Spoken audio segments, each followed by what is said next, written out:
Hare Krishna, Hare Krishna, Hare Hare,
Umagyanatimirandasya Jnananjana Salakaya Chakshurunmilitam Yena Tasmai Shri Gurave Namaha Ajnulambita Bhujo Kanakabhadato Sankirtanai Kapitoro Kamalaya Taksho Vishwambaro Dvijavaro Yugadharma Palo Vande Jagat Priyakaro Karunavotaro Vande Shri Krishna Chaitanya Nityananda Sahodito Gurudai Pushpavanto Chitro Samdotamuno Vandeham Sri Ramakrishna Abhaya Charana Sako Sukhado Paramanando Sundaro Subala Priyo He Krishna Karuna Sindhu Dinabandhu Jagatpate Gopesha Gopika Kanta Radhakanta Namostute Tapta Kanchana Gaurangi Radhe Vrindavaneshwari Vrishabhanu Sute Devi Pranamami Hari Priye Shri Gauri Vaishnava Guru Parampara ki Jai Bhaktinut Parivar ki Jai Gaur Bhakta Vrinda ki Jai Gaur Premanande Sanjay. Good evening. Welcome. Nice to be with you. How many speak English?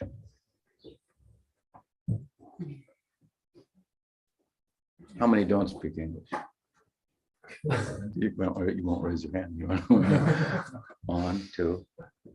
Prem, you don't speak English, right? A little bit. Okay. So I'll speak in English. Nice song composed by Bhaktivinoda Thakur, and I wanted to sing it because it speaks, in the end, for those of you who've been paying attention, about what Bhaktivinoda Thakur considers here to be the essence of Dharma. He says, Krishna Nam, Jivedoi, Sarva Dharma Sar. So the Sar, the cream, or the essence of Dharma is the chanting of Krishna Nam and kindness to other living beings. And it's a little bit on my mind because of the current world situation that becomes, unfortunately, more and more difficult to ignore. In these days, there were times where it was easy to ignore and had less power, if you will, to bring one out of one's bhajan and spiritual practice and spiritual focus and take notice of it.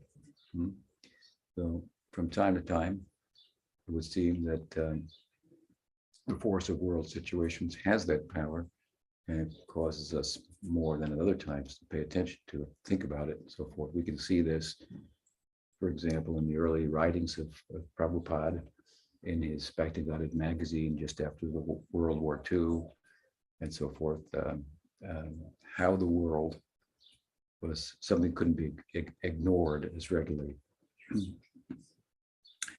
And of course, looked at from a spiritual vantage point. And so with regard to this and current situation, it was very encouraging to me and very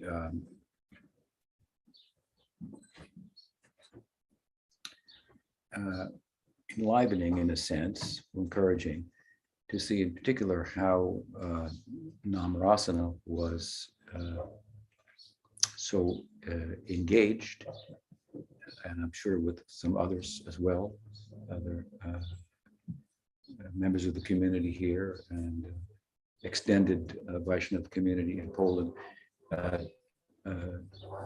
to rise to the occasion of the need of the refugees and engage in what is arguably referred to here by Thakur Bhaktivinoda as Daya, kindness to other living beings. And in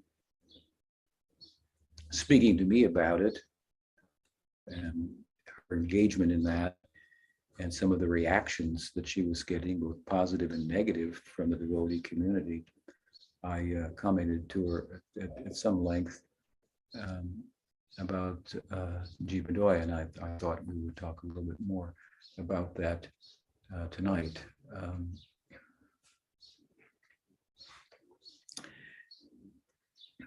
But we do so, if you will, through this beautiful poem of Thakur Bhaktivinoda that takes us at first, arguably, in another direction, where he sings about the virtues of Godrum.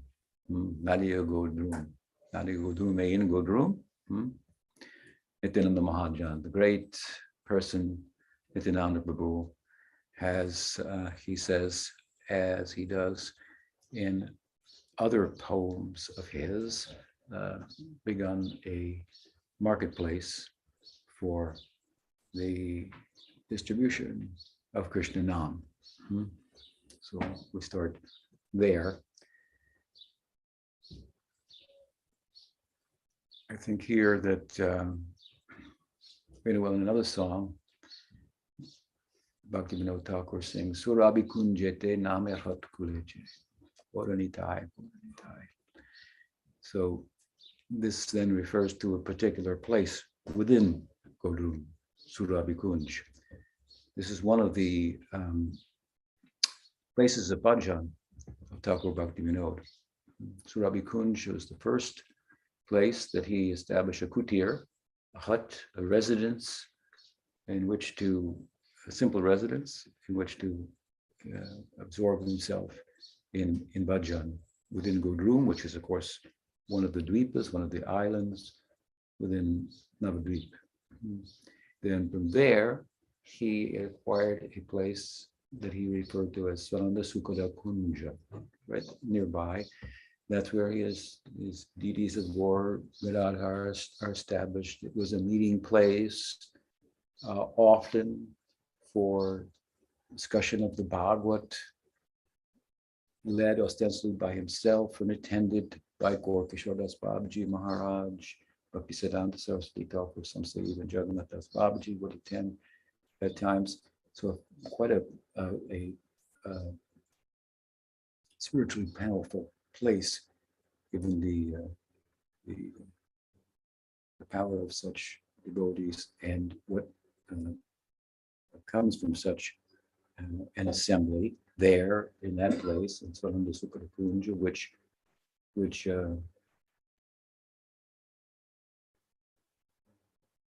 there in that place also from the rooftop, Dr. Vinod Thakur envisioned the actual birthplace of Chaitanya Mahaprabhu in Mayapur, and went forward based on that vision to establish with great difficulty the actual birthplace of Chaitanya Mahaprabhu, confirming it as he did empirically as well with geographical maps and histories and so on and so forth. So two very significant places for us in Navadvip within Godrum, given that Bhaktivinoda Thakur is really the kind of grandfather of our Paribar, as we refer to it. Paribar means the family, the community, the lineage. When students of Bhaktisiddhanta Saraswati Thakur were out and about and asked what was their Paribar, and they referred the question to the Gurudev Bhaktisiddhanta Saraswati Thakur, he told them to reply, Bhakti Vinod Paribar. Bhaktisiddhanta Saraswati Thakur was he received Harinam, Nrsimha mantra from Bhakti Vinod Thakur at the Thakur's request and insistence, and with the persistence as well from Bhaktisiddhanta Saraswati Thakur to pursue the insistence and recommendation of his father, Bhaktivinoda, and his Nam Guru, he eventually melted the heart of Gaur Kishore Das Babaji Maharaj. Not that his heart wasn't already melted, but in relation to Saraswati Thakur, he was kind of turned off to the world and to even the worldliness, but Gaur Kishore Das Babaji, that remained within devotees, that made them less, in his estimation, than sincere and serious and worthy of spending time with, such was his internal sensibilities. Made him look a little hard-hearted on the outside, perhaps. Bhaktisiddhanta Saraswati Thakur, in another way, also appeared like this. As an aside, it's worth mentioning. Pujapad Sridhar Maharaj said that sometimes Saraswati Thakur, in his enthusiasm for Shuddha Bhakti, in the midst of many misrepresentations of that bhakti, Uttam Bhakti, would sometimes pound his fist on the table as he was speaking, and his face would become flush and red, and as if angry. And some of the disciples thought, "Oh, Gurudev's getting a little angry." Problem: gurus should not lose their temper, but they should use it sometimes. That is another thing. And Pujapad Sridhar Maharaj said that at that time, I could understand the meaning of lotus face. His face would become pink. It was very beautiful. You could understand that his heart there was actually an expression of the softness of his heart. Could not tolerate the idea of people, on the one hand, not having the opportunity of Chaitanya Mahaprabhu's dispensation, and on the other hand, and worse, that much more, having had the opportunity to have it been misrepresented to them. This was heart breaking to him. So at any rate, he was able to melt the heart in relation to himself and convince Gaurkashodas Babaji of his own sincerity and purpose and so forth, who ultimately shared with him the mantra diksha. And given the fact that, formally speaking, Gaurkashodas Babaji Maharaj was tied to the Advaita Paribar, and Bhaktivinoda Thakur to the Nityananda Paribar. It's a good question on the part of the public, and then the disciples who were asked the question, who then asked it to their guru, Bhaktisiddhanta Saraswati Thakur. What's our Paribar? How do we answer this? You've got it. In other words, Gurudev, you have a guru who is in a Advaita Paribar, and you have a guru who's in the Nityananda Paribar. So how will we answer? And this was his answer. You Bhaktisiddhanta Saraswati, you could tell them Bhakti Vinod Paribar. Now, I've mentioned this before, but it's worth perhaps repeating. That being the fact that we see a precedent, a number of precedents for that matter, for referring to one's paribar in terms of a great devotee who was not among those associates of Chaitanya Mahaprabhu with whom he descended. Chaitanya Mahaprabhu's eternal associates, Nityananda Prabhu, Advaita, Gadadhar, Srivas Thakur, Rup Sanatan, and so on and so forth. Many of them started, if you will, lineages, like streams coming from Chaitanya Mahaprabhu. And so typically the paribars are named after those associates, or if you will, the kind of the fountainhead of a particular line, with its peculiarities, its idiosyncrasies, its differences, its nuanced interpretations of the same teaching, which is considerable if you ever get into it and start to see the extended family of the Gaudiya Sampradaya. It's probably more different than it is one in many respects. We do emphasize the Bade over the Abade, if you will, in the equation of Chaitanya Mahaprabhu, through which there's the possibility of Rasananda. Right? If we go only to the Abade, the non-difference, you have to have enough difference that there will be an opportunity for interaction and exchange that we refer to as rasa. So anyway, there's a lot of difference within the Gaudiya Vaishnava, and it's the beauty of it in one sense, right? So one tree and many branches and different flowers and different size fruits, and some of them are sweeter than others, perhaps for different reasons, for different people, right? So it's quite variegated, and I think it's beautiful. When I was younger, I didn't think as much in that regard. And of course, there are some misrepresentations of the teaching. That's another thing.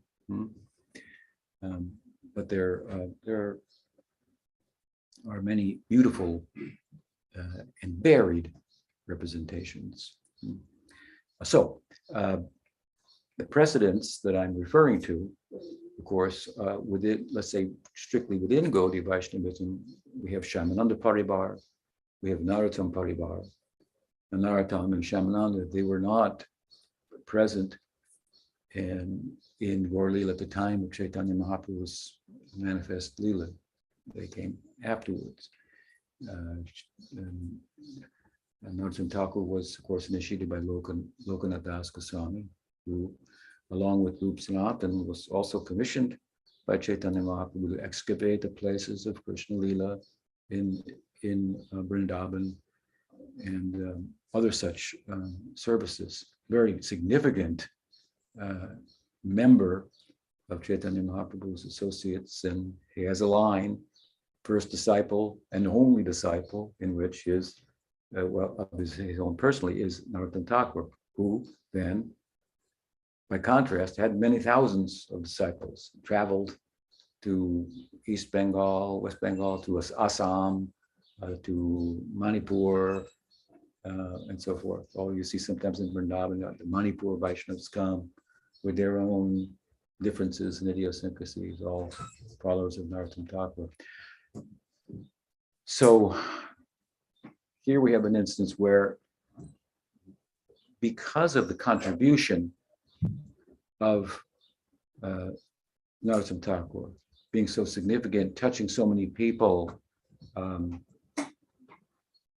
in his outreach, his very extraordinary literary work, which in Prabhupada's words constituted taking the complex teachings of the Vedas and putting them in poetry and song for they might be readily accessible, understandable, recitable, and so on and so forth. So a huge figure in Gaudiya Vaishnavism. And so it's become a fashion amongst the disciples in the line coming from Lokanath Das Goswami to refer to their paribaras, Nityananda Paribar, giving the external, based on internal realization, but external developments in the Sampradaya that were so notable. No harm. Lokanath is very happy for that. It will be called the Narottam Paribar. Very good. And on the other side, from a more internal extraordinary or development extraordinaire, we find Shyamananda Prabhu, who is in Nityananda Paribar, coming from Gauridas Pandit, Hridaya Chaitanya, and then Dukhi Krishna Das, turned into Sukhi Krishna Das, and turned into Shyamananda.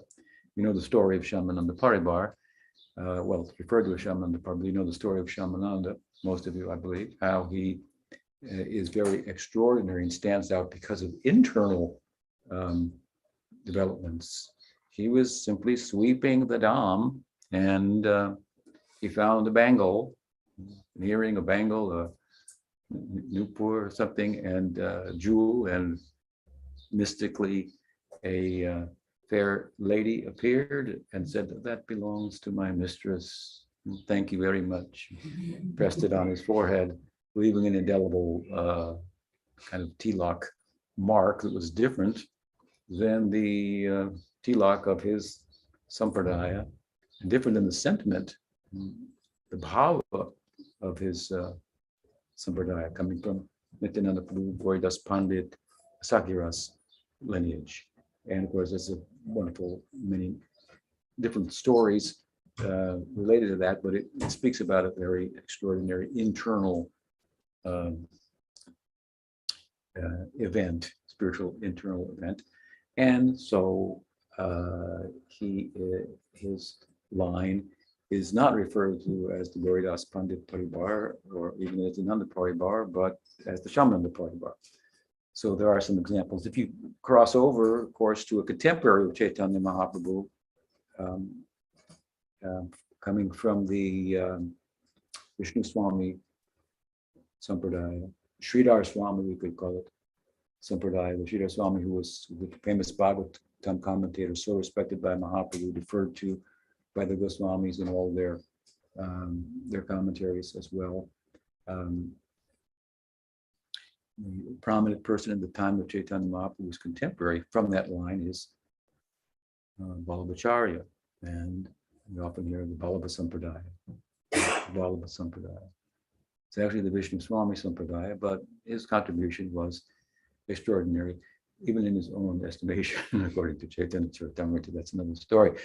But um, where Krishnadas depicts him as kind of a duck amongst swans and sticking out a little bit. But there were good and valid reasons for that Mahaprabhu acknowledged and gave his blessings to him also, of his own lineage. So there are precedents for such. Someone might say, well, why not we make it the Bhaktivedanta Paribar? Because Prabhupada did so much. And you could reason like that. But my Guru Maharaj used to say, this is the movement of Bhakti Vinod. Sridhar Maharaj used to say that the vision came in Bhakti Vinod Thakur, and which was a vision to place Gaudiya Vaishnavism on the stage of the world's religions. Basically, you know, Christianity and Buddhism, Hinduism is there, and Catholicism.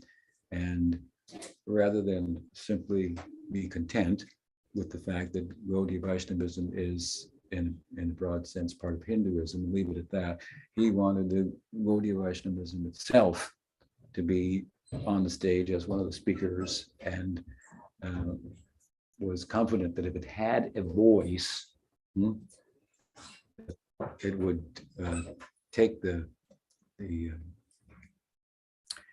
prize, so to speak, or be that religious tradition which validated others within itself and reached beyond their trajectory as well.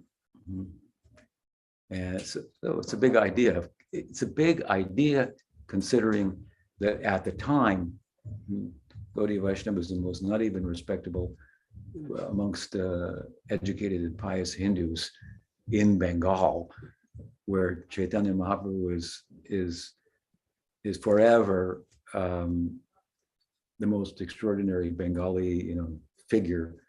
It was become a little bit mythical, over time, and so forth, but never replaced by a Ramakrishna or any political figure in the minds and hearts of the Bengalis. So that's a big. How will you do that? To take it from such obscurity and give it such notoriety. But this was the faith, the conviction of Bhakti Vinod Thakur, that it was possible. It indicates the depth of his own experience of what Gaudiya Vaishnavism is, and how well thought out his argument for the depth of the insights of the Chaitanya Sampradaya. And he was, of course, just happened to be positioned, Bhaktivinoda Thakur, in such a way, historically, that the modern world couldn't be ignored. The modern world did come to India long before Bhaktivinoda Thakur, at the time of the Copernican Revolution in Europe. Those insights did filter into India, and the traditionalists, the religious charges and so forth, he had to deal with it in some way, in terms of how the Copernican perspective, which was a, what do you call it, a solar heliocentric perspective, how that corresponded with, contradicted, how that worked with the Puranic cosmography, cosmology, which was the prominent, if you will, scientific or perspective on what's out there.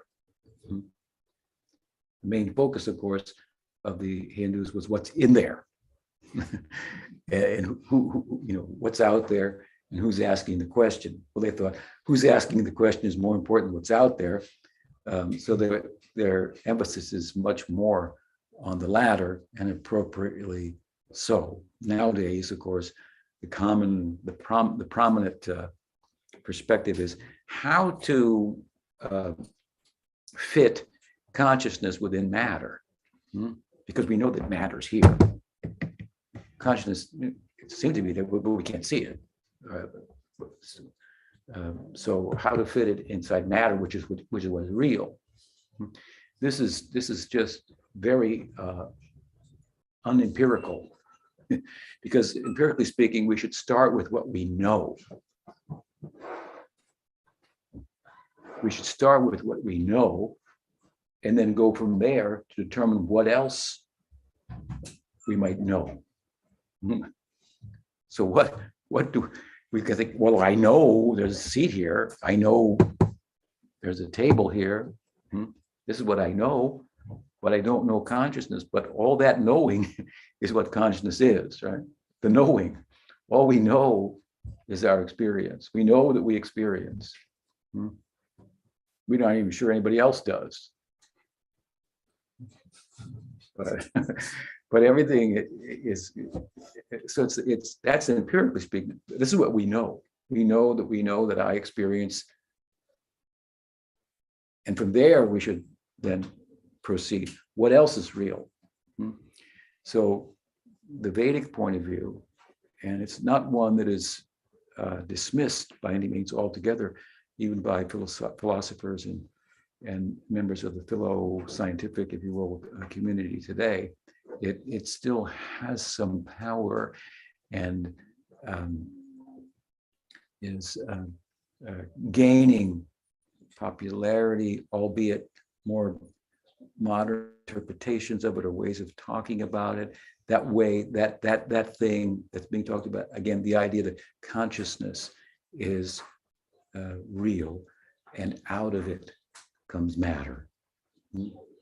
How to fit matter inside of consciousness, rather than how to fit consciousness inside of matter, right? How to fit non-experience inside of experience, rather than experience inside of non-experience. That doesn't work. Now this is a very core, basic idea of the schools of Vedanta, all of them, something that we should be grounded in, especially in the course of our progress, where we find there's difficulty making progress. We find there are other ideas and thoughts and manifestations of the world that are having an effect on us, drawing our attention, and so on and so forth, and giving rise at times to doubts. This you should not doubt. This you should not doubt. This is rock, kind of solid bottom ground of reality that's very, very difficult to get away from. Your tradition, in this sense, does not lack any logic or rational thought. Indeed, it is most rational to conclude that reason has some efficacy, some power to reveal what's true. But what I'm saying is, if consciousness is really only a product of the brain, there's nothing but physical forces, then just as there's no right thing to do or wrong thing to do, physical forces are just interacting. Any right or wrong is only some human convention. You think it's right or you think it's wrong, but in the ultimate picture, it doesn't matter whether you abort a baby or pick a flower in the trimester. So that's a very unappealing, but well, maybe unappealing, but it's true. No, it's not true. That's how some people in materialistic perspective would say. But my point is, Just as there's no right or wrong in that worldview thing to do, there's no right or wrong, by extension, thought either. You follow me? So it's hard to be a rationalist in the true sense of the word and insist on the virtues of reason when your philosophy gives no power to reason whatsoever to weigh in on what's true. You understand? So we're a reasonable bunch, reasonably speaking. How do we get there? Modernity going to India. Right. So Bhakti Vinod Thakur was at the time prior to Bhakti Vinod Thakur, then the Copernican perspective came to India.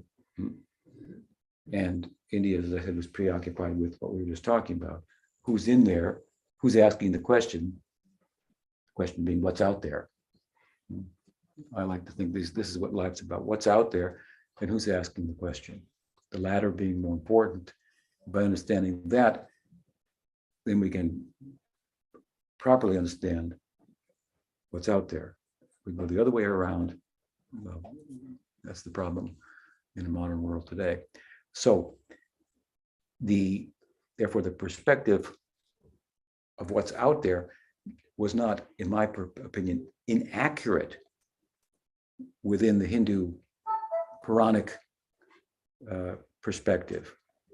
But I'm speaking here only in a broad sense, what was out there. What is Maya?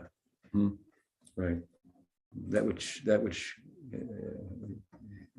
is not. The effort to measure is which Maya means to measure, which you can't do. You can't bring it within the grip of your intellect. It's something, an influence to transcend that's covering the beauty of the self and so on and so forth. Whereas details about where things are and whether the sun's moving this way and that, well, it could be this way, it could be that. That's not the real focus in the Puranic texts when and to the extent to which they are speaking about what's out there. Those are details. And therefore you can find in different Puranas even different details about such. So anyway, that came to the world even at the time of the Goswamis. There's evidence to this effect. And some of the traditionalists tried to answer the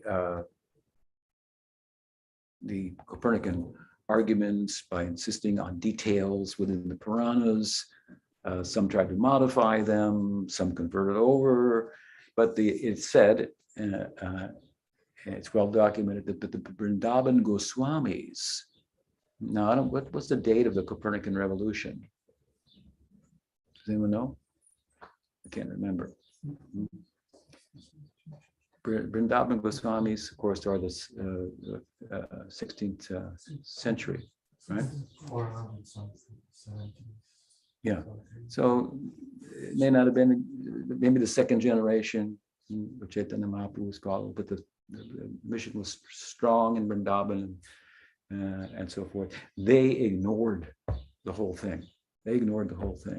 At least amongst Rup, Sanatan, Jiva Goswami, Sanatan Goswami, they were too busy to give a thought to the Copernican revolution because they were involved not in whether the planets move around the earth or around the sun, or even neither were they concerned with the fact, the notion that the world itself, which is out there, is moving around the Atma, an Atma-centric.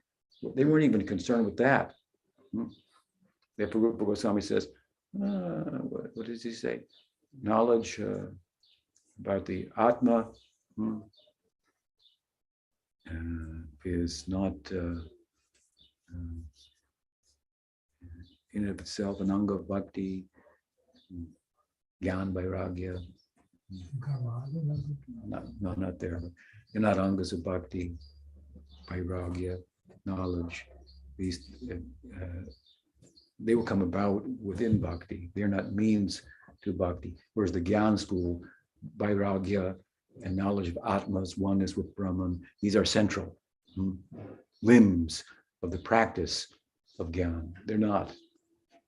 Of course, Prabhupada emphasized you're not the body over and over again, but you can see the difference in the time in which the Goswamis were living in the culture and the one in which Prabhupada was experiencing in his time, and the need to make that kind of emphasis. But also he did so in the context of bhakti. In other words, what I'm saying is the Goswamis, it's one thing, and it's head spinning for many to say at the time that the world is not revolving around the earth, it's moving around the sun. What would the implications of this? Cut off his head. He made my head spin, so give him the guillotine. But then to take it a step further and say, wait a minute, the whole world is moving around the Atma. That's like, oh my God, where are we going with this? Then to say, well, let's be a little more clear. The world is moving around Narayan. Now suddenly that which everything is going around is not just consciousness, as we were speaking about earlier, but has a form. Well, it seems to be going backwards. Forms are limiting and temporary and so forth. Now there's a form within consciousness. Of course, as I like to say, from Brahman to Narayan, from Brahma Jyoti, Brahma Sayuja to the Mukti in Vaikuntha is becoming, is to move towards greater accommodation rather than less, because it amounts to a further development in an intensification of affection. So affection makes the place big. You follow? Affection makes it big. You can live in a small place, but if there's love there, there's no need to go anywhere else. Right? I often say you could live in a cave with one other significant other, if there's love. Chaitanya Mahaprabhu lived in a small stone hut. Have you ever been there? To the Gambira? Gambira, it means deep. There's a deep. It doesn't look very deep to me. It's only about 8 feet long and about 6 feet wide, something like that. It's very small. No, very deep. What came out of that? Yeah, from there his ecstasy overflowed, even to the amazement of his own associates, finding him, have somehow he melted and went into the door. What can we say? Found him in the sea, on the beach, caught in the fisherman's net, in ecstasy. So to move from the world is moving around consciousness, and consciousness is a person, that's a big move. Then to move from Narayan to Krishna. Whoa, wait a minute. That looks backwards. Narayan is obviously God. He's got 4 arms. Krishna is human-like. He's got so many problems. He is charming, that's true, but his human likeness may bring doubts as to his divinity, right? So that's a leg up as well. And then finally, to say that the world is not moving around Krishna, but Krishna is moving around. The world is moving around Krishna, but Krishna is moving around Radha. Oh my God. So they didn't have time to deal with the Copernican perspective. They were busy with something else that's quite head spinning. And we were fortunate that they were so preoccupied. But by the time of the seventh Goswami, if you will, Bhaktivinoda Thakur, well, modernity in all of its force and conviction had appeared at his doorstep in where their headquarters were in India, in Calcutta. And so he couldn't ignore it. And he did, he took it on. And this was his vision. We'll take Gaudiya Vaishnava idea and we'll make it, let the people see all that it really is. Put it on the main stage. It's a huge, just thought of that, how consuming that is. And he was very much consumed by it. And as Sridhar Maharaj used to like to say, vision came in him. Bhaktisiddhanta Saraswati Thakur gave shape to that. Bhaktivedanta Swami Prabhupada took it all over the world. Here we are. Bhakti Vinod Parivar. So we have reason to refer to it as such. And Prabhupada himself said, my movement is the movement of Bhakti Vinod. And I think that Pujapad Sridhar Maharaj put it very nicely. It's not to diminish anything. Obviously, the thought came in Bhakti Vinod. That's huge. Then he was given shape by Bhakti Siddhanta. That's huge. Then take it all over the world. It's not taking away anything from anyone, but I think we would be wise then to follow Prabhupada's own conviction in this regard. And we do, as a Sangha, refer to ourselves as members of the Bhakti Vinod Parivar, Bhakti Vinod Parivar. Jai. And he had as his place of bhajan, Godrum, at first at Surabhi Kunj, and then at Swananda Sukara Kunj. And it's interesting, the two of them. He thought of, envisioned Swananda Sukara Kunja as the Kunja of Lalita Saki in Braj, manifest in Navadvip. In Godrum, which he identified with Nandagram. Now, if you go to Nandagram in Braj, you're not going to find Lalita Kunja in Nandagram. Right? It'll be found in and around Radhakund. So, did Bhakti Vinod get it wrong here? Or someone might question, but no one has envisioned more clearly, or let us say, and along with that, envisioned, and along with that, envision as to what Navadvip constitutes, put into writing. No one has done that more than Bhaktivinoda Thakur. Like the Goswamis revealed and excavated the places of Krishna's pastimes in Braj, having been commissioned to do so by Chaitanya Mahaprabhu himself. And they said, here is Lalita Kund, here is Shamkund, here is Radhakund, here is Nandagram, here is Barsam. I mean, some of those things were there, but they filled in so many details, right? And their vision was such that kings and queens wanted to patronize their vision and build ghats and monuments and temples there and so on and so forth. So that their conviction and their vision was compelling to the ruling community in no small measure. Their bhava, in other words, as they were experiencing something that the kings and queens weren't, but they felt, let's get our place there, and maybe we will also have the vision of what Vrindavan really is, because it doesn't look to the naked eye the same way that it looks to the meditative eye, the meditatively controlled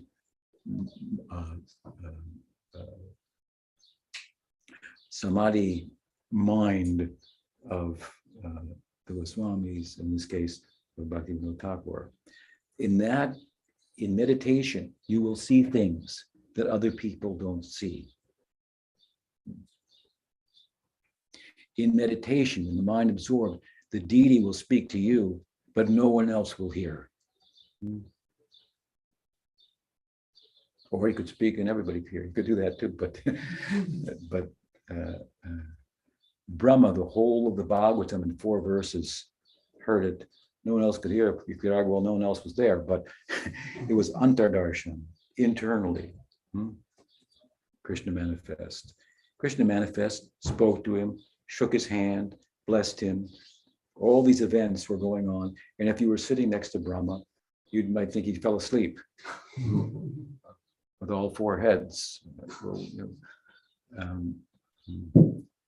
If he weren't also weeping, right?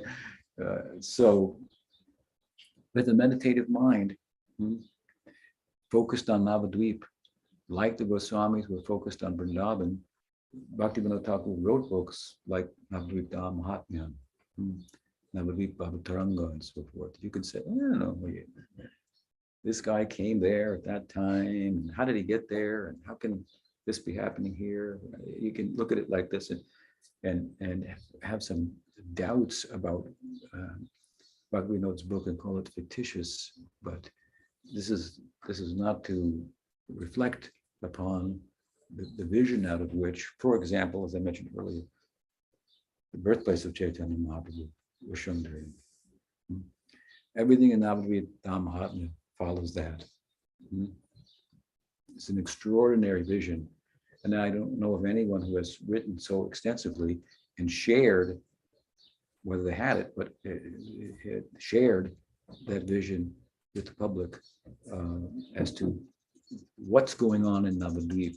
And the fact that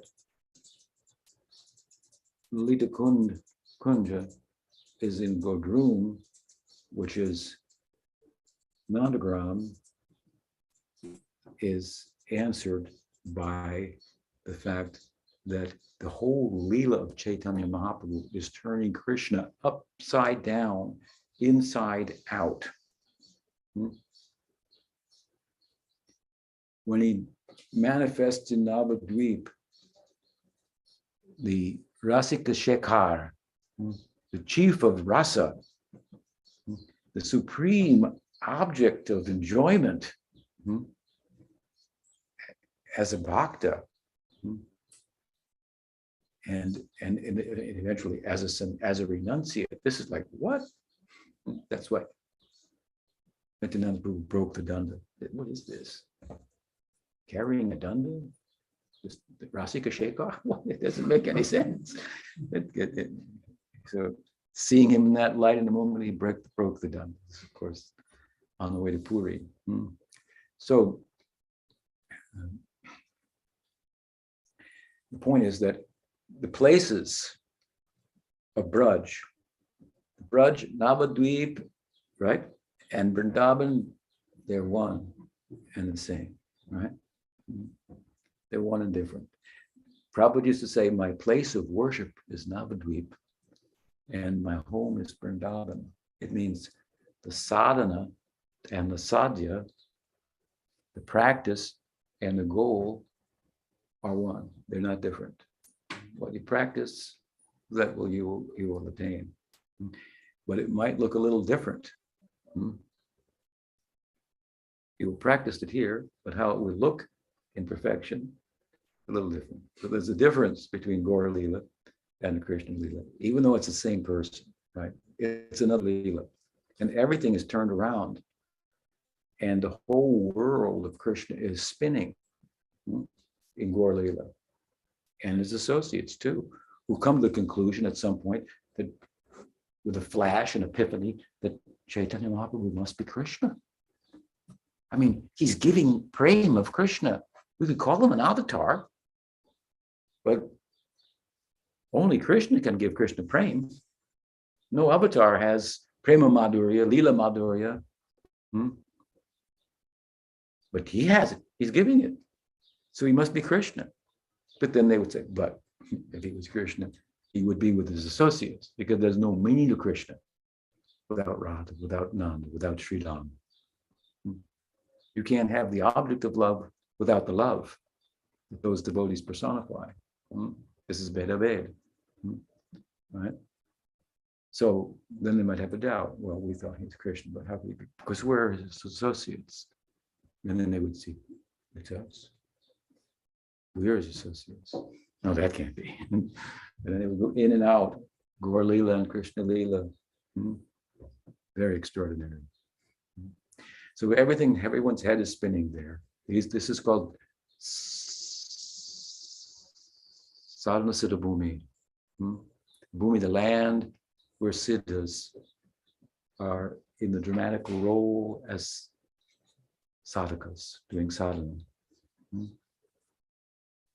So the point is that places landed in different places. It's part of the confusion of it all. So Godrum's over here, Radhakun's over here, but Litakun's over here. And this is what Bhaktivinoda Thakur has shown. We trust in his vision. But the two places, Swananda Sukata Kunja and Surabhi Kunja. Swananda Sukata Kunja, as the latest Kunja, obviously has a concerted focus on Madhurya Rasa. Surabhi Kunj in Godrum, on the other hand, arguably has an emphasis more on Sakyarasa. The whole of Godrum means cow tree. Cow tree. So, as Bhaktivinoda Thakur explained, after the Govardhana Leela, when Indra went to Brahma and said, I think I made a mistake. I thought he was just a human. Turns out, looks like it's Bhagavan. And I wanted to kill his cows. And Brahma said, man, don't talk to me. I tried to steal his friends and his calves. And so go to Surabhi, he said, the celestial cow, maybe, she'll have an inroad for you. So he went and she said, well, we'll go there. And then the gods came along as well. And of course, ultimately, Krishna was bathed by the Surabhi and crowned by Indra as Upendra or Govinda. His name is Indra, he's Upendra, the king of Indra, the king of the gods, right? The god of gods, Govinda. And Govinda Kund was made there. So that Surabhi and Indra and company is thought to have gone from there after Krishna accepted the gifts of the gods, crown and ornaments, vestments and things, and they flew away, and he was then surrounded by his friends who had stepped away for the moment to deal with the gods who were watching him from a little bit of a distance, and upon approaching him said, "Oh, give me that crown." They put it on, and then and so on and so forth, and the gods flew away, looking back at them, thinking, "Oh my God, who are these people that they can relate with him in so intimately?" So where they go, they went to Navadvip, Surabhi and company, and there under a big banyan tree, she's said to have to reside in Gaur Leela. So a little bit of a stretch, but had a little connection with the Sakyaras Leelas that they witnessed. And that Surabhi as a celestial cow wished she could be a cow in Krishna's herd. They're said to be a celestial realm, cows that is different from Golok itself, if you will. And it's in Surabhi Kunj that in his other song, as I mentioned, Bhaktivinoda Thakur has said that Nityananda Prabhu set up a marketplace for marketing the holy name for the cost of one's faith. Shadavan Jano He, he says here, Shadavan Jano He. Oh, faithful people, listen, take shelter of the holy name as it's given by Nityananda Prabhu so readily, so freely, such a rare thing. Bhaktivinoda said we should, Nadia Godruna, you should live in Nadia and in Nadia within a Godrun. What he saw there, this is Chintamani Dham. Chintamani Prakara Sadmasu. It is a Sadmasu, it is a place, an abode of thought gems. Chintamani, it means thought gems. It means it's a realm where things happen by thought without effort. They manifest without effort, only by satya sankalp, only by liberated will, which is under the influence of Sarup Shakti, that exists only for the pleasure of Krishna And those whose will is tied to that will only for the pleasure of Krishna, and things manifest there. It's called Chintamani Dham, Chintamani Prakara, made out of constructed abodes, constructed out of thoughts. I mean, everything, as you said earlier, comes out of thoughts, right? Even in the material world. But here there's effort, also a lot of effort. And it may not happen exactly as you thought. It might happen quite different, but I get the opposite. But there, the thoughts all come true. In a land where, citing Judy Garland, what did she say? Where the dreams that we dare to dream really do come true. Things somewhere over the rainbow. That's where you'll find him. And it's more than a pot of gold. It's the prema dham, wealth of prema is found there. It's a peculiar thing, the dham, the idea. When we speak about eternity, we speak about the absence of past, future, and really the present, which is made up of the past and is preoccupied with the future largely. But that's a very static kind of idea at the same time, eternity. But there can be nothing new, otherwise how could it be eternal, right? But the peculiarity of Gaudiya Vaishnavism is that it has an eternity that is somehow beyond the past, present, and future, but at the same time is constantly nourishing itself and growing. Now, it may sound a little peculiar and different, for example, than the Brahma Jyoti, which is rather static in comparison, and maybe a more readily easy idea to think of in terms of eternal being. Shanti, Shanti, Shanti. Nothing's happening. There's no new event because it would seem to disrupt the eternity. But this is not a proper understanding of Brahman, really. And it's not that well thought about, I don't think, the implications of, but the root of the word Brahman, br, means to grow. To grow.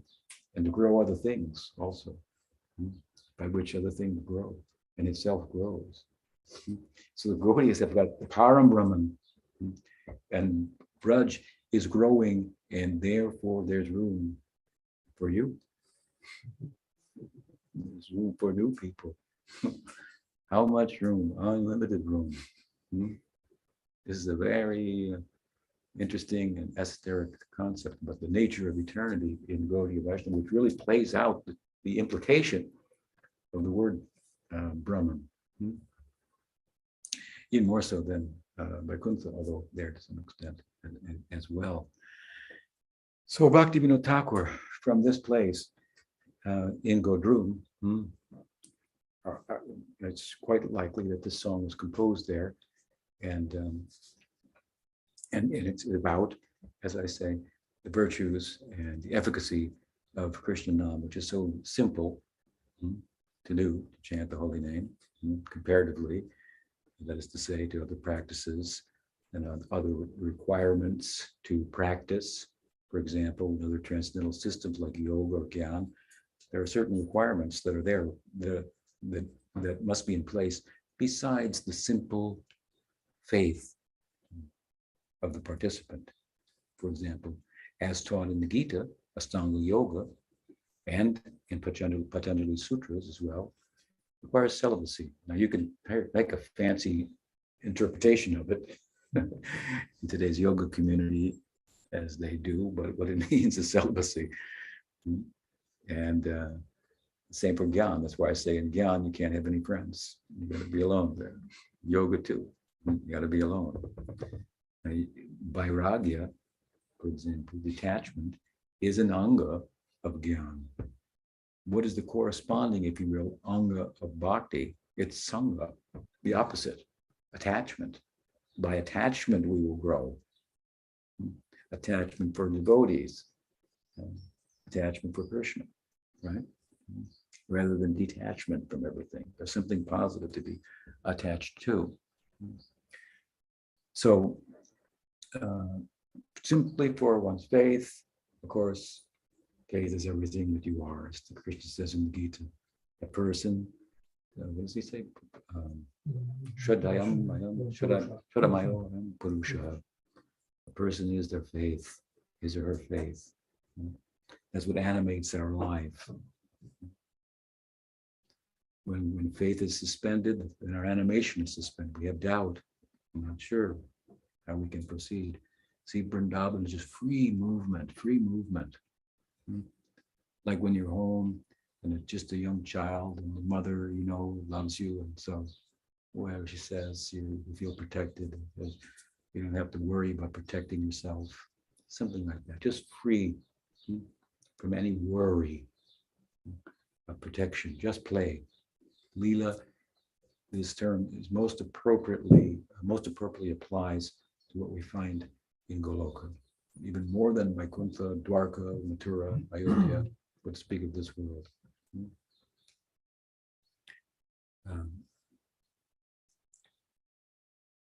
Pujapachita Maharaj used to refer to Vaikuntha as planets of faith. Right? Here we live on the planet of doubt, no doubt. And so our animation is suspended to some extent, right? We're not free to be all that we feel we could be. We see, as I sometimes say, birds flying high in the sky and fish, whales diving deep in the ocean. We want to do the same thing. We think we could do that. Why not? Because the Atma has such capacity. But instead we build an airplane. And it's a very poor imitation of a bird. What are the aerodynamics of the bird? The simplest bird, right? Is to make a plane look extremely primitive. While we think it's so advanced. It's imitating any bird is far beyond in their capacity to navigate the skies, if you will, and the fish compared to the submarine is very crude. So these very crude attempts to realize what we sense is our potential, which it constitutes the self, the Atma coming to the fore. What is its potential? And of course, the way to experience that, we don't really see with our eyes, we see with our mind, right? We don't hear with our ears, we hear with our mind. I'm speaking about materially. Because if we're in a room and we see something on the wall, but our mind is somewhere else, when we go out and our friend who saw something on the wall and whose mind was connected with his eyes said, "Did you see that painting?" He said, "No, I saw you looking at it. No, I didn't see it. I didn't hear it." So if the mind is connected with the senses that are connected with the sense object, then we can experience it.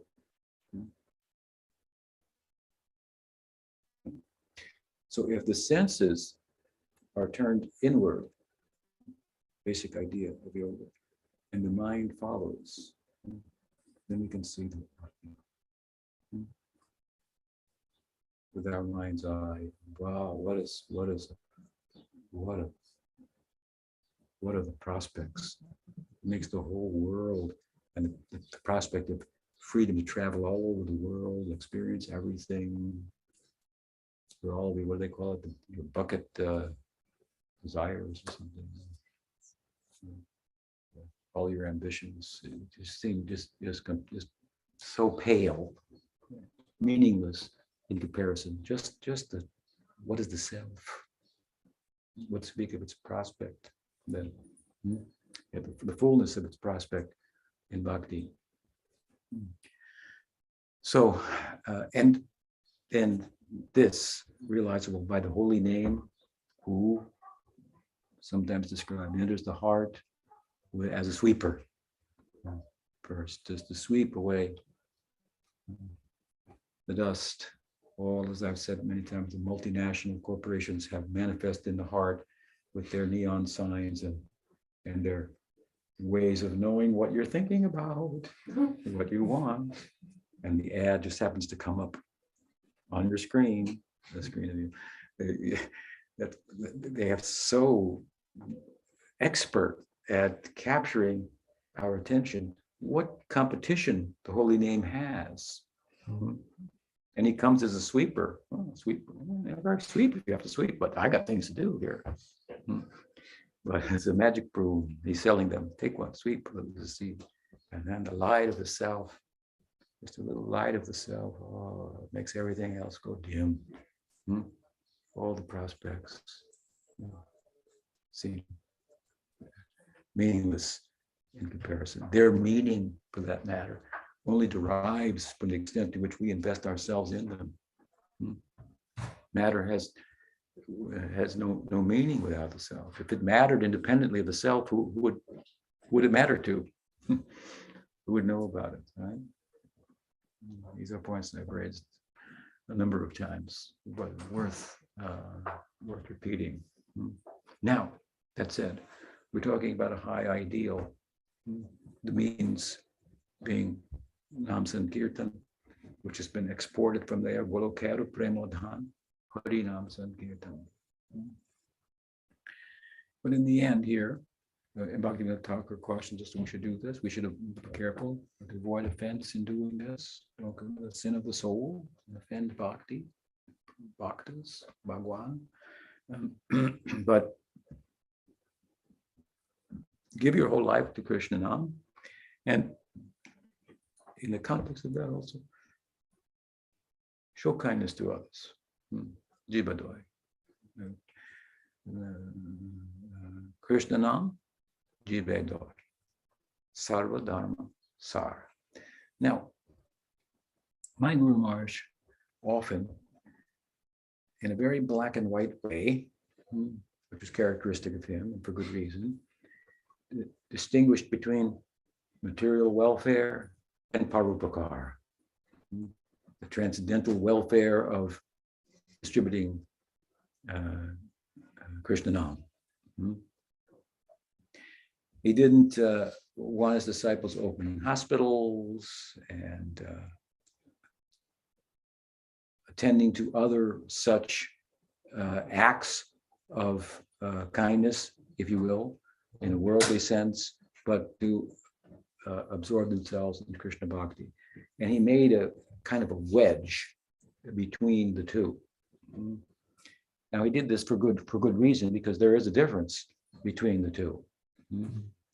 But at the same time, you have to understand his strategy, and you have to know him a little more closely to understand what is the gray. And there has to be, if Jiva Daya, kindness to other beings, is the essence of Dharma along with Krishna Nam, we could say, does that mean that Krishna Nam and teaching people about Krishna Nam is Jiva Daya, but helping them in any other way, that is Maya? Now, some people interpret it like that. But that's not what Bhaktivinoda Thakur is saying. And that's not the worldview that my Guru Maharaj embraced, even when he made this kind of emphasis, which he did often, given the territory that he was given to carry out the ambitions, the vision of Bhaktisiddhanta Saraswati Thakur, extended in the vision of Bhaktisiddhanta and Bhaktivinoda Thakur. At the time of Prabhupada's campaign, there were others from India. Prior to him, Paramahansa Yogananda, there was Muktananda at his time, and a bunch of others. And they tended to be more gray within the context of their own traditions than Prabhupada, who was more black and white. But the black and white of Prabhupada was such that it got people really engaged and got them experience. Prabhupada told Dr. Kapoor once, who told me this, another godbrother of Prabhupada, that he was concerned, the doctor, Adi Keshava Das, that Prabhupada's disciples were so attached to him and whatever he said that they wouldn't listen to anybody else, but other people had some things to say also that would be good for them, including the doctor, the good doctor himself. And so he told Prabhupada that, what's going to happen after you leave? Your disciples are, so like whatever you say is just the only thing, and they won't listen to anybody else. And Prabhupada said, no, it's like this, that if you plant a tree, then you have to put a fence around it to protect it, because deer may come and eat the fruit tree, but if it's watered and nourished, it will grow, and in its own way, it will overflow the fence naturally in due course. So that was it. So from that, you can understand a little bit about the way in which he preached. Let's look specifically at the example, as an example with regard to the topic at hand, Jiva Daya. One of my godbrothers was standing on the veranda with Prabhupada in the rented house that we had at the time in Calcutta, that was the temple. And Prabhupada was standing there, and below in the street were a couple of beggars, one with his hand cut off. And the disciple turned to Prabhupada and said, Prabhupada, sometimes I feel sorry for these people. As if to say, I know it's Maya, and it's just their karma. And I shouldn't feel sorry for them. But such is my material conditioning. What can I do? Something like that. You could feel when he told the story what's behind it. And Prabhupada turned to him and said, he had said, sometimes I feel sorry for them. And Prabhupada turned to him and said, why only sometimes? I've been in the car with Prabhupada when the stoplight in Delhi causes the traffic to stop, and a beggar would come to the door. Prabhupada would ask, give some rupees to them. And so that's Krishna's money. Why are we giving it to the beggar? So Prabhupada was more than what he said sometimes, which he said for a particular purpose, to make a hard line and distinguish one from the other, even while, in this case, what we're talking about, Krishna Nam and Angas of Krishna Bhakti, although they're different from helping ordinary people, we don't find helping ordinary people is one of the Angas of Bhakti. But it is, nonetheless, an outgrowth of Bhakti. To feel kindness for all beings. What do we say about the Vaishnava? Kripa Buddhi, but I was thinking of the other one. Vancha kalpa tarubhyascha kripa sindhubhya evacha. They're said to be, the devotees, the manifestation of Krishna's Kripa Shakti,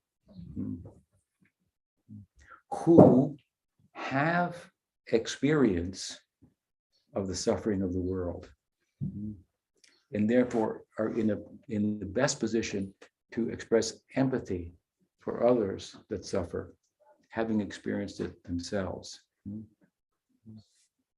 It's mentioned in the Bhagavatam, in the third canto. Kapila was speaking to his mother there about bhakti.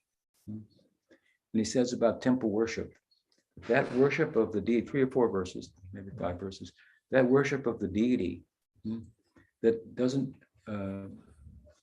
acknowledge the plight of other people, show kindness to other people, respect other people,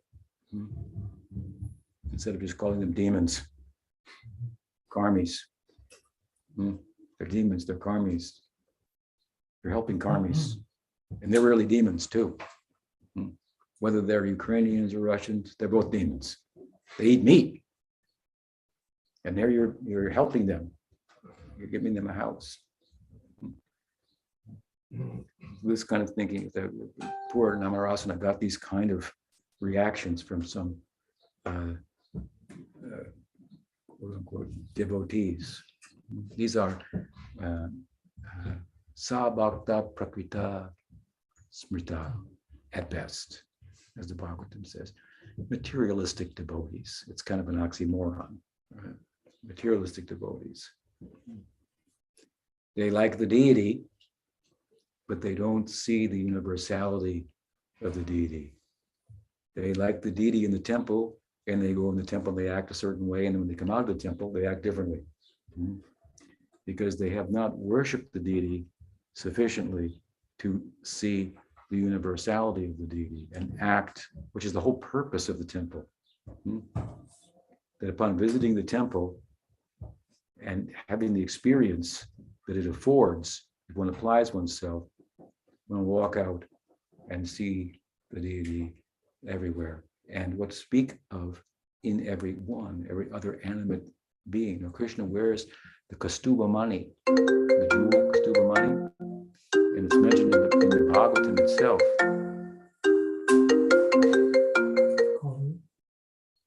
Some fake call, somebody. The Kaustubha mani that he wears close to his heart represents all jivas. So he has some feeling for all jivas. His compassion particularly manifests in relation to his devotees, who are his compassion personified and extended then to all the jivas. Obviously by giving them bhakti, but also if the occasion arises, the opportunity arises, in other ways, within their means. A good example, probably the best example we can draw, is that of the patron saint of Prabhupada's family. Do you know who that is? Udarandatta Thakur. Udarandatta Thakur. Patita Pavana. Udarandatta Thakur. He's called Patita Pavana, not just Patita Pavana. He was the right-hand man of Nityananda Prabhu for his campaign in Saptagram, 7 basic villages in what would be today in West Bengal, that Nityananda Prabhu started his campaign. It's sometimes said that he appeared in the world for the mercantile class of Saptagram. It was a class of people,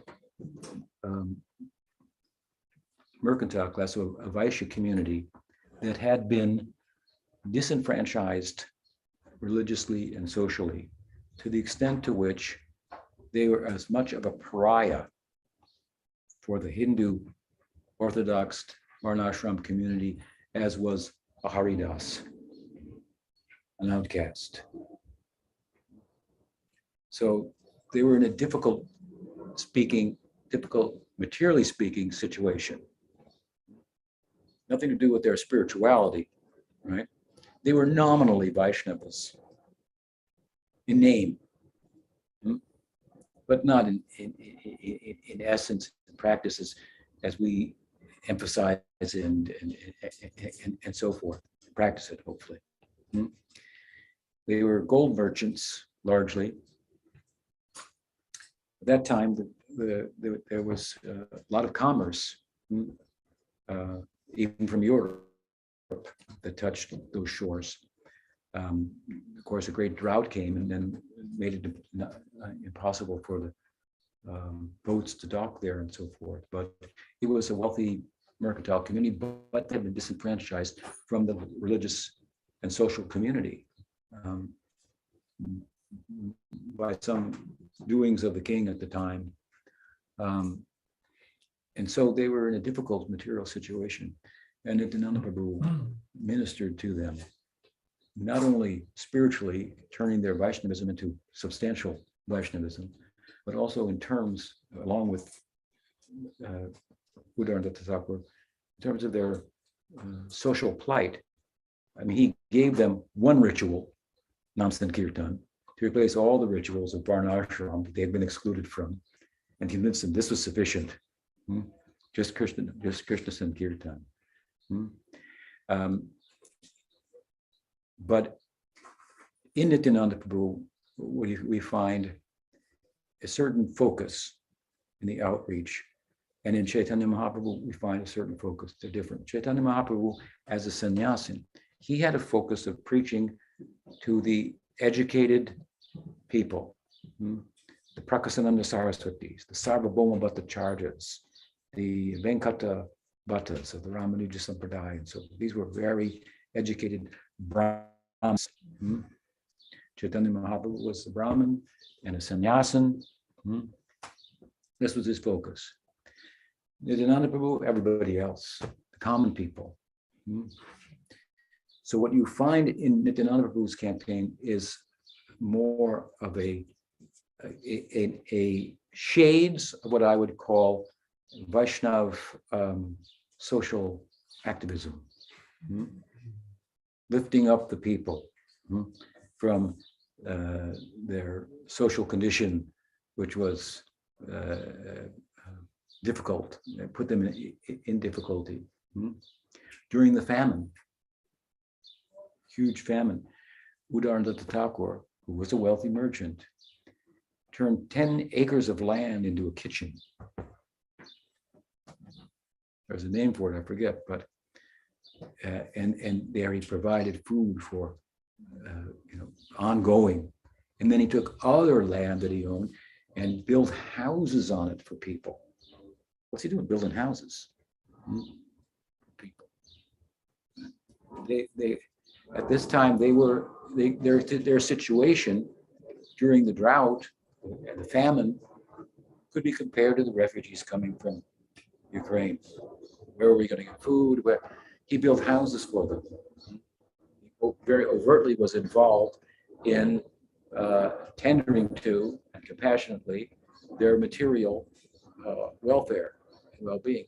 So there's the side of this that we find in Nityananda Prabhu's outreach, which endears him so much to the common people. This is the characteristic of Nityananda Prabhu. The wideness, the breadth of Chaitanya Mahaprabhu's mission in terms of its outreach, touching people, and so forth. This side of him that is manifest through Nityananda Prabhu, because where he could not go, this is where Nityananda Prabhu went, and he was restricted by his sannyas and the etiquette that followed it, that accompanied it, where he could go, where he could be seen, and so forth. And a lot of people lived outside of that, if you will. This was Nityananda Prabhu's field, and in the context of that, he democratized. He was militant in his preaching against sexism, against caste, boundaries, and so on and so forth. He leveled the playing field for everyone, and his followers, Udarnadata Thakur being a good example, even more overtly involved in this kind of kindness to other living beings, which he didn't go after. It's not that we leave Krishna Bhakti and go, join some cause in the world in the name of Bhakti, but if in the context of Bhakti, wherein the full face of compassion can be found, we have opportunity at the same time to participate in the shadow of compassion. Prabhupada used to say, well, helping a drowning person, what do you say, saving the clothes of a drowning person doesn't quite. So you may help them materially, but if you don't bring them out of the well of that they're drowning in a material existence, how much have you helped them? That's true. But if you can do both, well, that's better. And you'll certainly endear yourself to them. And this we find very much in the work of, for example, Udarnadata Thakur, the patron saint of Prabhupada's family. And back to the Bhagavatam, of course, it says, I'm quoting from Kapila Dev, that worship of the deity that does not respect other people and see every being as a temple of God, where God is residing. What is the Bhagavatam saying to us? If you worship the deity in the temple, but as a result of worshiping the deity in the temple, or in the context of doing so, you don't see every living being as a temple in which God resides. If you don't treat people, you treat the temple, then your worship of me is like throwing ashes on the fire only. It's useless.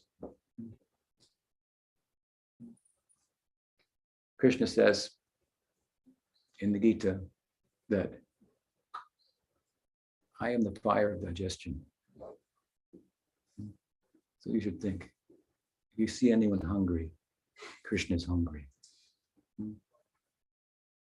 That is very Bhaktivinoda-esque. If you see a person is hungry, the cat is hungry, the dog is hungry, they're giving so much pain to see, oh, they're hungry. We have cats and dogs, and cows and peacocks and things. They're hungry then. Did you feed the cats? I'm always asking. I'll do it then.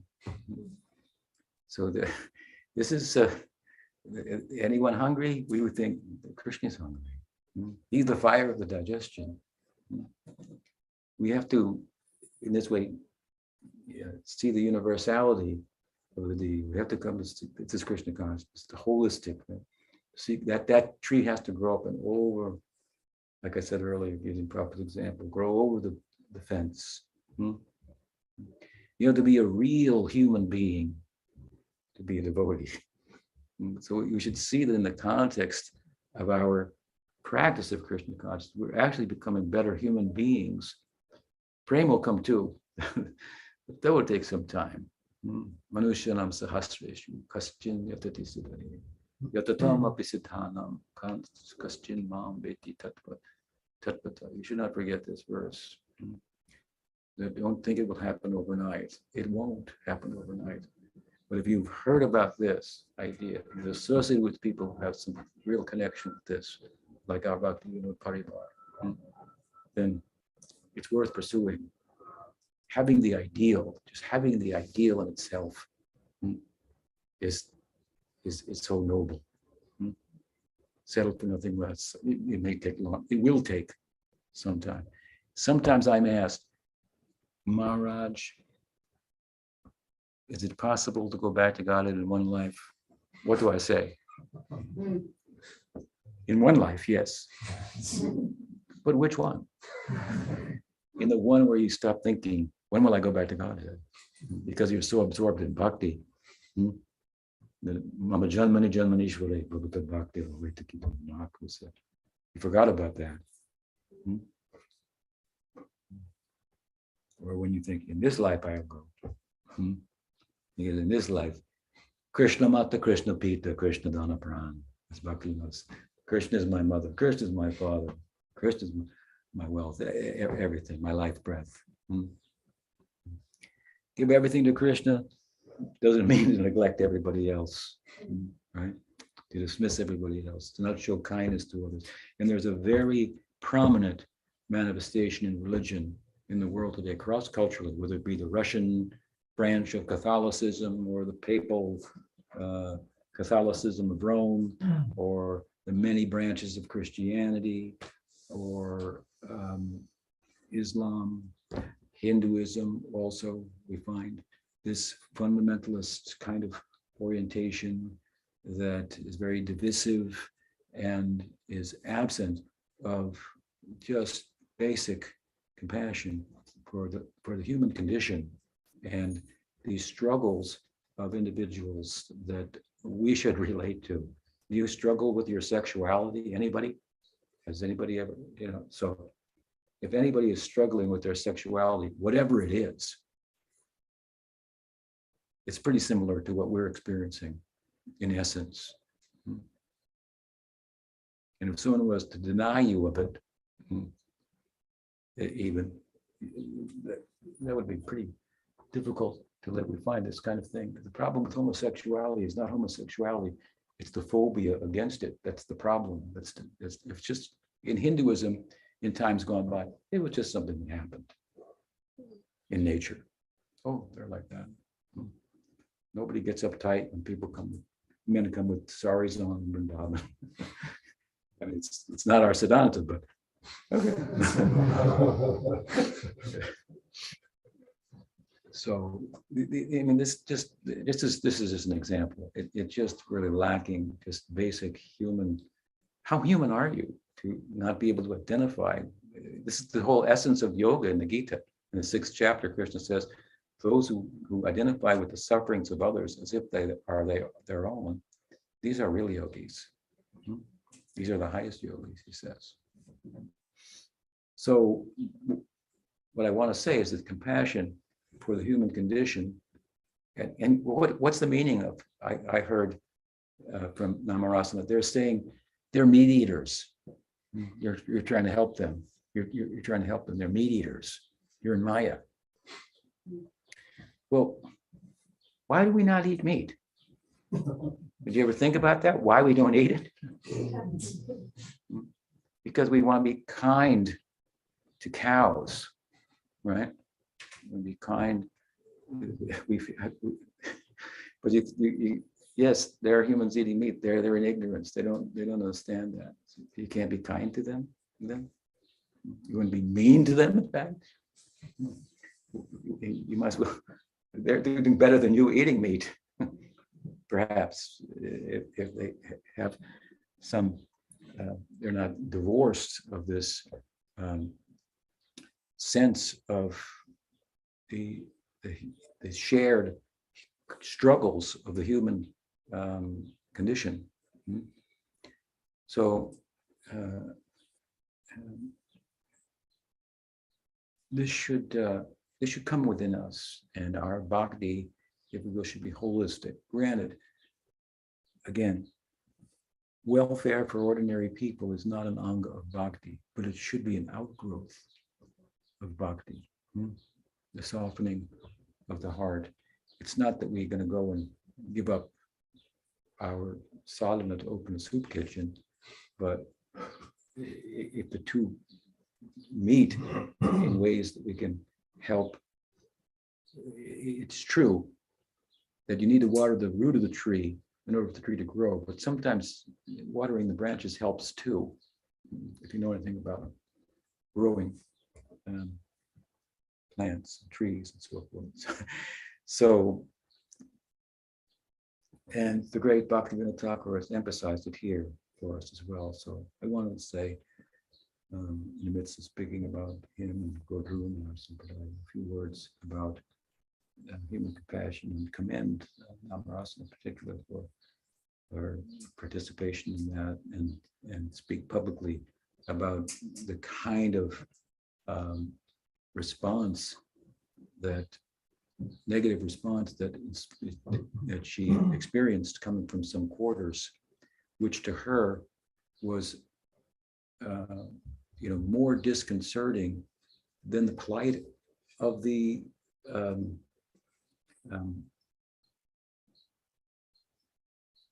Ukrainians who were coming to Poland and other countries, for the refugees. Someone said for the refugees that these people who think like this were against helping them. That was more disconcerting to her than how disconcerting it was that there was a war and this was happening. That was even more, and appropriately so. So then this is like I said earlier, it's difficult now in our times to ignore the world in ways that other times it was easier to ignore it and just practice bhakti. It's just too much in your face with a war like this that has international, far-reaching implications and is far from over. And what will be the outcome? We don't know. You're a lot of Polish people here. Well, you're a lot closer to it than someone like myself living in the United States, which is in a terrible condition for these same reasons. Religious fundamentalism, basically, is rearing its ugly, very ugly face. And here we are, religious people. We don't want to be included in that. That is worse than the non-religious perspective. Which is worse, a thief or a counterfeiter? The thief will steal your goods, but counterfeiter, you will think, oh, thank you very much. She's giving you money. And then you'll spend it and get arrested. The counterfeiting. So the counterfeit, this should be spoken out about, and it's in Europe and other places, India and so forth. It's just like we read in the Bhagavatam. The modes of nature are moving, and sometimes the devas get the upper hand, and sometimes the Daityas, and so on. And devotees react accordingly to the circumstances. I mean, the devas wanted to abort Hiranyakasipu's son. So, won't go into that in detail, but it's an interesting topic as well. What it means to do the best good in a world where the choices are so many evils. But we have to be thoughtful. Krishna says in Mahabharata that morality will not be, some people say morality is determined by what's in the scripture. And that's true, he said, but you have to take it further and add reason as well, as to given the circumstances and so forth. Sort out what is Dharma now at this point, in this situation. What is the most dharmic thing to do? It's not just on page 108, turn there and you'll find it. It's dynamic. So I thank you for taking the time to gather here and participate. And I'm very happy to be amongst you. I will be here by your kindness for a few more days. And I think we'll gather here tomorrow night. Maybe I'll just open for questions. You can ask any questions. And I know I think it's Monday or Tuesday, we have the festival starting, Tuesday. And there I'm going to speak about Krishna Lila. I will speak about Krishna's Kishore Lila as it pertains to his Sakirasa.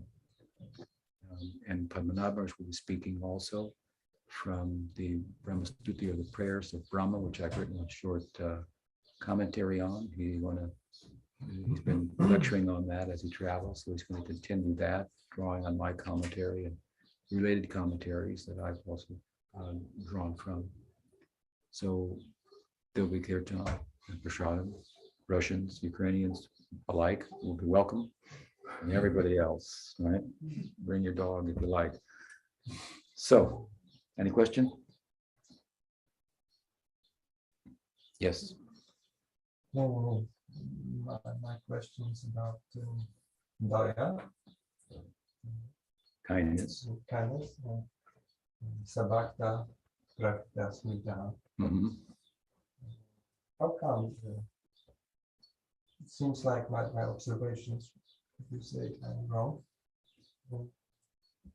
before picking up spiritual life, this one seems more merciful than coming up and following. Why that happens? Why? You experience like it happens. Yeah. So why is it that people sometimes become devotees, but they were kinder, in the way I'm talking about it, prior to being devotees than after becoming devotees? He has experienced that. I've experienced that in devotees as well. I think that the reason for that is that there's a very inorganic kind of identification with the teachings, which is in one sense inevitable. The Kanishta perspective is a real perspective that one has to pass through. And without sufficient guidance ongoing over time, the Prakrita or the Kanishta, same idea, the Kanishta perspective can get the upper hand, if you will, and be misconstrued to be to constitute what is the Uttama perspective or the Madhyama perspective. So that's very unfortunate. And in that situation, details are misidentified, with principles. And so you've got to do it exactly like this, because I learned it exactly like this from my guru. Meanwhile, over here, the guru taught it a little different. You sing this at this time. He says, you sing this at this time. Now, Bhaktivinoda says, oh, they want Saragraki, but they are Bharabhati. They want to be essence seekers, that's the teaching, but they're actually carrying a very heavy burden, like an ass, of preoccupation with and identification with details and externals of the tradition. They put them at odds with others who have different details. You see, we hear, we associate, we get inspired, we're drawn in, and we're flexible and open to new and exciting and dynamic spiritual possibilities. But then we gravitate towards the packaging and the details of how to practice and so forth. And we move towards the fringe of what that idea is about and lose our dynamic focus with the essence of the tradition. So the Kanishta Adhikari needs very good association with Madhyam and Uttam Adhikari Bhaktas, that particularly Madhyam Bhaktas, that will help them pass through that stage where their heart can be harmonized with their head. You have to use the head to soften your heart. That's the whole idea. But they use the head and they become hard-hearted because we're right and everybody's wrong. And this is the basic human psychology. A lot of us come from, I don't have any education. I don't have any higher education. I was a hippie, and I did everything hippies do. You can be sure about that. And and I joined Prabhupada, so I wasn't like some college, genius or something that joined the mission or something. So a lot of us, were like that, and lacking in so many ways, in so many in terms of qualification. I don't know how I just went there for a minute, but Prabhupada was very kind. But at any rate, you need this ongoing. So you have to use your head, as I say. The purpose of the practice is not just. You see, one of the ways another way to look at it, we are moving in this world under the influences of Bhoga and Tyag, karma and Gyan. These are the two sides of the world. To take the world, to give up the world. It's both worldly focus. Bhakti is different, right? And so when we come into bhakti, by the grace of good association, so we're inspired, but we gravitate towards our conditioning nonetheless within the framework of bhakti. So we end up having a karma type bhakti perspective or a type bhakti perspective. And you could find, brahmacharya, and women are in Maya, and then preaching from the pulpit like this, and very, very strongly, and it really is so much identifying with detachment as if it is a way, rather than that it is a natural result of bhakti. It's not an anga of bhakti. It's not a means. Or karma, the other side, if the mission doesn't have enough people, enough money, enough things going on, it must not be very important. So, therefore, one time, Mother Mungo complained to Krishna, "You call yourself a rasika, but you are a rasika. What do you know about rasa?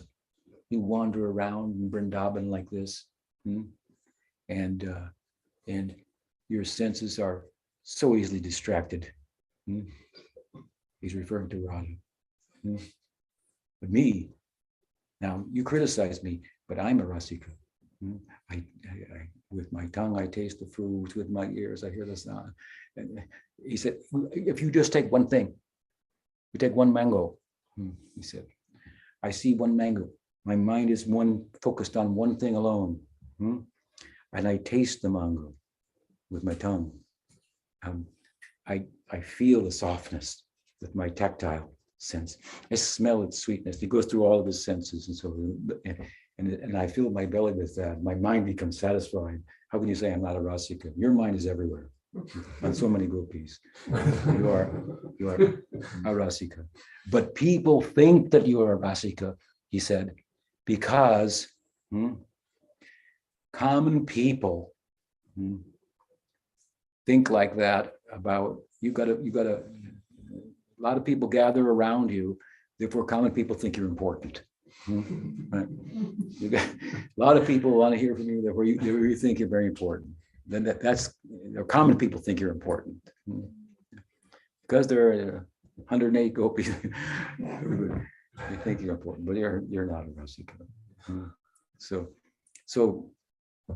this is a fact of life. This is the karmic kind of perspective. If you got a lot of followers, well, it must be right. I remember once I met a devotee after some time, and he said, "Oh, Maharaj, I heard you were in Northern California." And I said, "Yeah, I have an ashram there." "What are you doing?" "I'm writing there." I said, "How many devotees?" I said, "Oh, 3 or 4. And then he became red. He thought, I shouldn't have asked. How embarrassing. Nothing's going on there. So we tend to have a kind of a karmic perspective or gyan perspective on bhakti. This is kind of inevitable. We need someone to help us navigate the course and push through. And again, we don't want to just gather a bunch of information in our head. It's only as useful as that can fuel our practice and soften our heart and make us weep and cry and we can sit and even reading and lecturing and so forth is one thing. Sitting and chanting, that's another. That's then we should measure. If you have taste for Harinam, then you won't have the problem, right? But it is an inevitable kind of a problem, and it's very unfortunate. It can be quite unbecoming and discouraging for others. So it's a good question. I appreciate it. All right, I'm sure there might be others, but tomorrow we can ask other questions. We've sat for a long time. There must be some prasad, right? Can we have kirtan for a few minutes? Okay. Shri Harinam Prabhu ki jai, Shri Badwai ki jai, Thakur Bhakti Vinod ki jai, Gaur Premanande.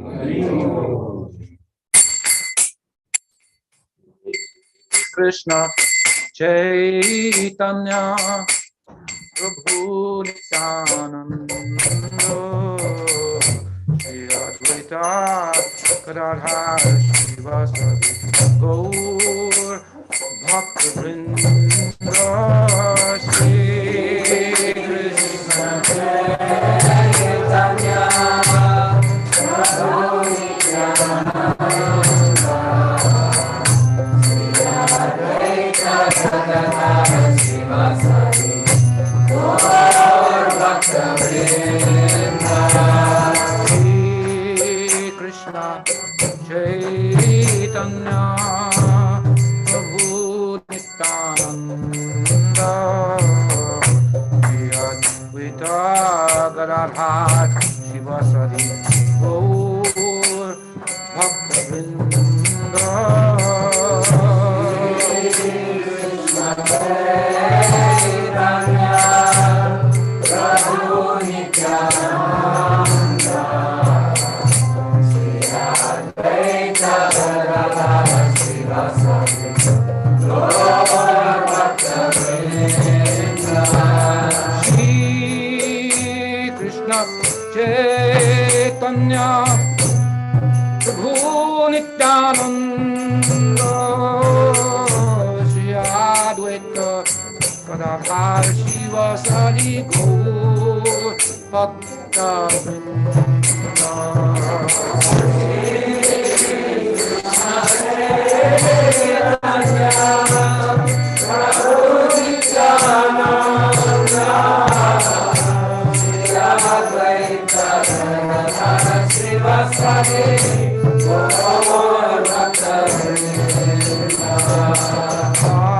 Hare Krishna, Hare Krishna, Krishna Krishna, Hare Hare, Hare Rama, Hare Rama, Rama Rama, Hare Hare, Hare Krishna, Hare Krishna, Krishna Krishna, Hare Hare, Hare Rama, Hare Rama, Rama Rama, Hare Hare, Hare Krishna, Hare Krishna, Krishna Krishna, Hare Hare, Hare Rama, Hare Rama, Rama Rama, Hare Hare, Hare Krishna, Hare Krishna, Krishna Krishna, Hare Hare.